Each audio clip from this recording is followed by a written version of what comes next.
বিসমিল্লাহির রহমানির রহিম। প্রিয় ভিউয়ার্স, সবাইকে আন্তরিক ধন্যবাদ।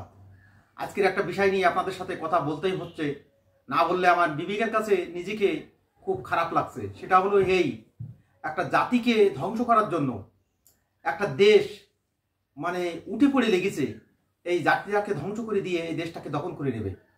এর পিছনে বহুবিধ কারণ আছে। আজকের দেখেন, ফিলিস্তিনি একটা গর্বিত জাতি এবং সবচেয়ে পবিত্র ভূমি এই ফিলিস্তিনিদের জেরুজালেম। সেখানে ফিলিস্তিনিরা বসবাস করে। সেই ফিলিস্তিনিদের উপরে ইসরায়েলের যে প্রধানমন্ত্রী বেঞ্জামিন নেতানিয়াহু যে বর্বর নৃশংসতা চালাচ্ছে একটা জাতিকে নির্মূল করার জন্য, আজ বিশ্ব বিবেক নীরবে তার দর্শকের ভূমিকা পালন করছে।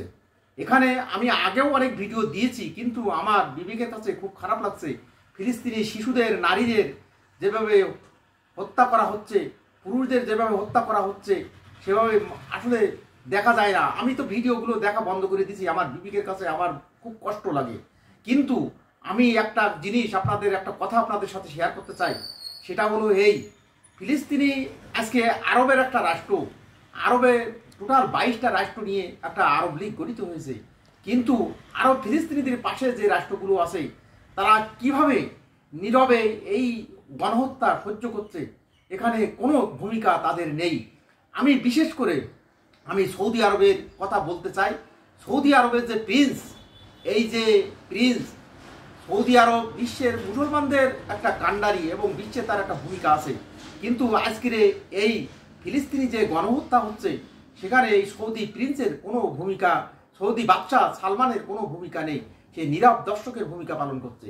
এবং তাদের একটা জোট আছে এখানে 6টা আরব রাষ্ট্র মিলে, যে সৌদি আরব, কুয়েত, কাতার এবং দুবাই, এরা যে রাষ্ট্রগুলো আছে, এরা কোনো ভূমিকা রাখছে না।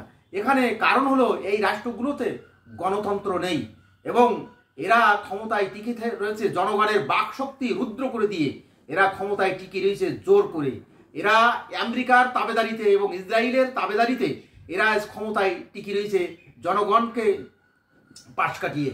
সেই জন্য এরা যদি ইসরায়েলের বিরুদ্ধে বা আমেরিকার বিরুদ্ধে বলে, তাহলে এদেশের জনগণ আমেরিকা এবং ইসরায়েলের বিরুদ্ধে চলে যাবে এবং এদের ক্ষমতা ধরে রাখতে পারবে না এবং রাষ্ট্র ক্ষমতা এদেরকে হাতছাড়া হয়ে যাবে। এই কারণে এরা ফিলিস্তিনিদের পক্ষে কোনো কথা বলতে পারে না।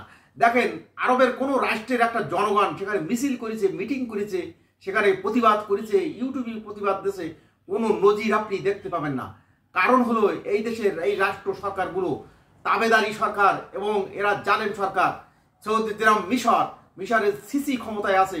এলো কত বড় নিকৃষ্টতম স্বৈরাশাসক, এটা ভাষায় প্রকাশ করা যাবে না। এবং ইসরায়েল এবং আমেরিকার তাবেদারিতে এ টিকে রয়েছে।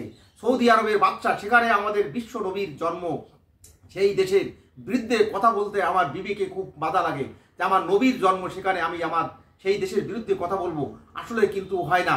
তারপরেও তারা কিভাবে সহ্য করছে এই বিশ্ব বিবেক এবং সৌদি আরব এবং অন্যান্য দেশগুলো কিভাবে সহ্য করছে সে দেশের জনগণ যদি কেউ প্রতিবাদ করে এবং কথা বলে, সাথে সাথে তাদেরকে গদ্দান দেওয়া হবে।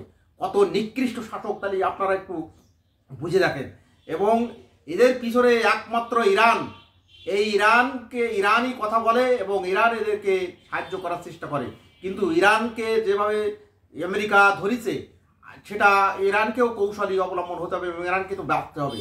কিন্তু আমার কথা হলো, যারা ইসলামী স্কলার আছেন তাদের কাছে আমার প্রশ্ন, দাজ্জাল কি পৃথিবীতে চলে আসছে কিনা, সেটা আপনাদের কাছে আমার প্রশ্ন। এই যে ইসরায়েলের প্রধানমন্ত্রী বেঞ্জামিন নেতানিয়াহু, এ কি দাজ্জাল? এবং এই দাজ্জালের প্রধান সহযোগী হলো আমেরিকার প্রেসিডেন্ট ডোনাল্ড ট্রাম্প। এবং আরো অনেকে আছে এই যে মুসলমান ধ্বংস করার জন্য কিছু দাজ্জাল এবং দাজ্জালের বাচ্চা এই পৃথিবীকে অশান্ত এবং মুসলমান ধ্বংস করার জন্য পায়তারা করছে। সেই পায়তারা শুরু করেছে ফিলিস্তিনি থেকে। ফিলিস্তিনিদেরকে নিশ্চিহ্ন করে দিয়ে গাজা ভূমি, সেখানে প্রমোদতরী, সেখানে হাজার হাজার শহীদ শুয়ে রয়েছে, সেখানে হাজার হাজার নবী শুয়ে রয়েছে।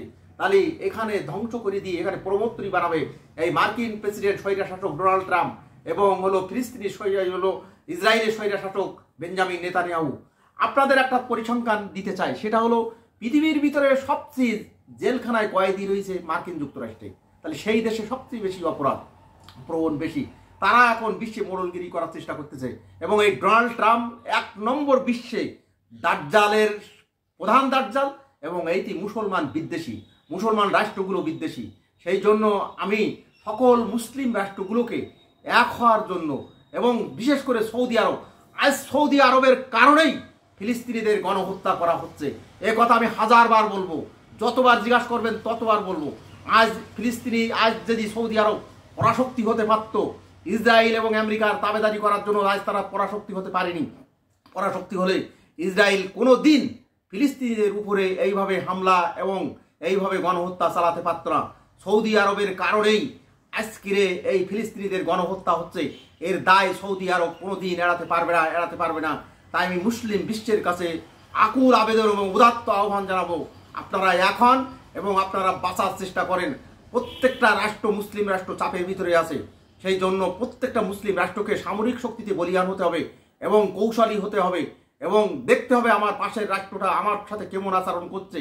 এই ইসরায়েলের বিরুদ্ধে সোচ্চার হন। সেই জন্য আমি বিশ্বে বিবেককে বলবো, আপনারা উদাত্ত আহ্বান জানাবো, আপনারা জাগ্রত হন এবং ফিলিস্তিনির গণহত্যার বিরুদ্ধে প্রতিবাদ করুন এবং রুখে দাঁড়ান। সবাইকে ধন্যবাদ। বাংলাদেশ জিন্দাবাদ।